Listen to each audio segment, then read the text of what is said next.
তো তোমাদেরকে একটা জিনিস শেয়ার করে দেখো, এই যে পাখিটা বসে আছে এরা ফ্যামিলি নিয়ে আসে, 3জন আসে। তো দেখছি আজকে একজন এসছে, তার সন্তানটা আসেনি। তো এ আবার আমার মা যখন খেতে বসবে, যাই খাক, চা খাক, তারপর টিফিন খাক, দুপুরে খাবার খাক, রাতের খাবার খাক, বা যাই খাক না কেন, এ ঠিক এখানে এসে বসে থাকবে, মাকে ডাকবে ঘাটে নামিয়ে। কিন্তু আজকে আর কিছু ডাকতে পারছে না, হাঁ করেই আছে। আর এই সন্তান নিয়ে আসেনি।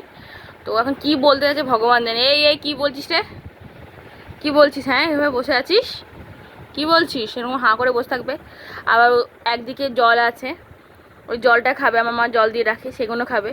আর এখন এরকম করে চুপ করে বসে আছে হাঁ করে, কিছু বলছে না আমার।